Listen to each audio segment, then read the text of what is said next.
Good morning. Welcome to AM Sports with me, Muftau Nabila Abdullahi. And on September 27, the Ghana Football Association is expected to assemble internally to elect new leadership of the football governing body.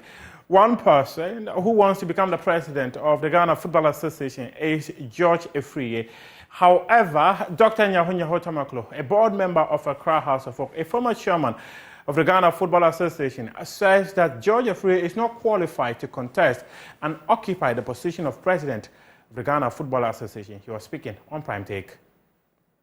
Well, George Afriyie has been there before. As vice president, not the leader. Look, you've flown before in an aircraft. I have, many times. Anytime.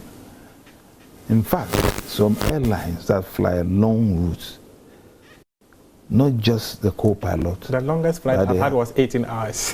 Yes, 18 hours is good. At times they have two pilots and a co-pilot. When you are not the captain, you are not the captain. You are the second in command. Anything that the captain will say, you have to listen, no matter how good you are. You follow me? So I believe strongly that he was a co-pilot during Kwesi time. And when he allowed certain things to take place, some of the blames they are putting on Kwesi now, some of the blames can be put on him for not coming out to talk about it. I think you follow me? So that in itself, to me, doesn't qualify him now. I won't say he is disqualified for life. No, doesn't qualify him now to come to the scene at all. Wow, that's quite an interesting one. Yeah, it doesn't qualify to come to the scene. But I believe strongly if he rather teams up with the present leadership and they work in unison, it will be good for the country and for football in general. But the claims are that the current leadership of the FA is not interested in bringing other members into the family. And in fact, one of the things people often use against the GFA president was the fact that he granted an interview and said that he will never work with his enemies. He will not win an election and bring his enemies to come and work. So some of the things people actually claim. He said that. Yes, he said it. No, but you know, when you get to power newly, even in politics, you come out with all sort of statements. In other words, he has learned? You follow me? Yes. He has learned his lesson by now. And you see that in his, if it happens to get the next term, he will do things differently. To this channel tomorrow on the AM show, we'll bring you an extensive conversation with the former chairman of the Ghana Football Association, Dr. Nyaho-Tamakloe. He's our guest on Prime Take.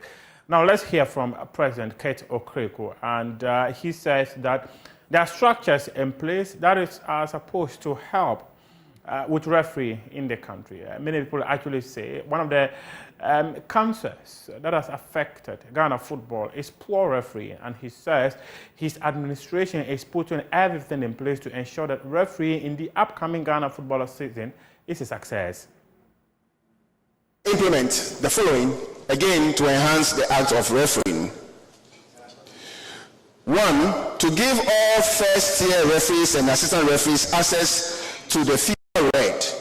I'm sure those of you who are into refereeing, you know exactly what it means by FIFA Red. To ensure periodic match analysis through the video test at least once a week.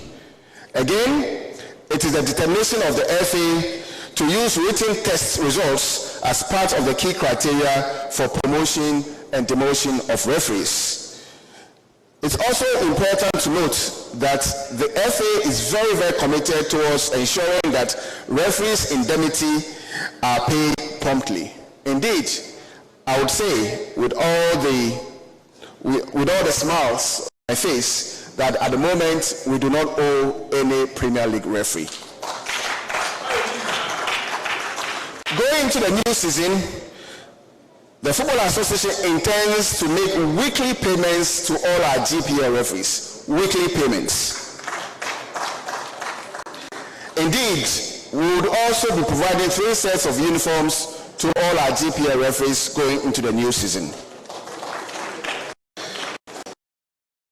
President of the Ghana Football Association, Kaito Kriku, speaking there. Let's go to Europe and specifically to England. Last year season actually, there was a debate about who is the best midfielder in the competition. It was between Casemiro of Manchester United and Arsenal's Thomas Partey. Well, Zinchenko, who has played with some of the best midfielders in the competition, with the likes of Fernandinho, Rodri, Thomas Partey, Casemiro, says that Thomas Partey is the most underrated midfielder in the English Premier League.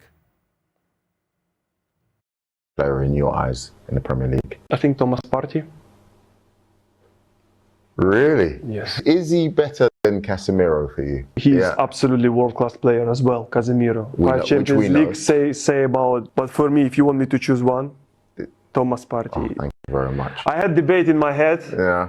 Who is actually the best holder midfielder I ever played with? The debate was between Fernandinho, Thomas Partey, and Rodri. But Thomas Partey is, I don't know. But it's listen, I mean, Rio's left the room. He's great, but he's better than Rodri. He has everything. Rodri is absolutely fit so well for City system. If you take him out, it's different City. He's like the main detail there. Because for me, at City, this is the hardest, the toughest, the hardest position to play. It's the hardest. And Rodri suits there so well. Quality. Overall qualities. Honestly. Now, let's move on and talk about other stories, specifically in Spain. Following the success of the Spanish women's national team of winning the Women's World Cup for the first time in the history of the club, the dominant headlines went to the president of the association, in the person of Luis Rubiales. He chose to kiss one of the players on the lips, and this has degenerated into massive conversation with people in Spain asking him to resign from his position as president of Spanish football. Well, he told the Spanish Football Federation Congress that he was not going to resign from his position and that his commitment to football was unalloyed. He also insisted that what he has given to Spanish football, he should not be forced to step down simply because of a case. Well, FIFA decided to step in and suspend him indefinitely, which meant that he would have absolutely nothing to do with football again. His mother decided to go on hunger strike, and for 3 days, she hadn't eaten. She decided to seek refuge in a church. Now, she's been taken to hospital because she's not eating. The priest says she's become extremely weak and dizzy. So reports have suggested that she's currently in hospital for medical care after she decided that she was not going to eat. And the reports went on to say that she locked herself in pastoral church in her hometown of Motril in southern Spain on Monday to protest the treatment of her son after he was suspended by FIFA for forcibly kissing World Cup player Jennifer Hermoso at the final. A priest at the church, who identified himself as Father Antonio, told reporters that Bea has been taken to the hospital on Wednesday. And it went on to say that she became anguished and dizzy and had complained of irregularities with her heartbeat, Father Antonio added. He said on her son that Rubiales had spoken with his mother before he was taken to the hospital. But before I go, a happy birthday to the daughter of the board chairman of the National Youth Authority, Seth Panwum. The daughter is Wumpine Ruth Panwum, and she's celebrating her birthday. Her father says, it is not the duty of a father to love you, but to show you that indeed you are loved. That's a message from the father. And he also says, may whatever you desire in life come to pass. And then also a happy birthday to Ivana Chawe, who is also celebrating her birthday today. And that of a former Executive Council member of the Ghana Football Association, Linia Adi, also celebrating her birthday today. This is our wrap-up AM Sports here with me, Muftau Nabila Abdullahi.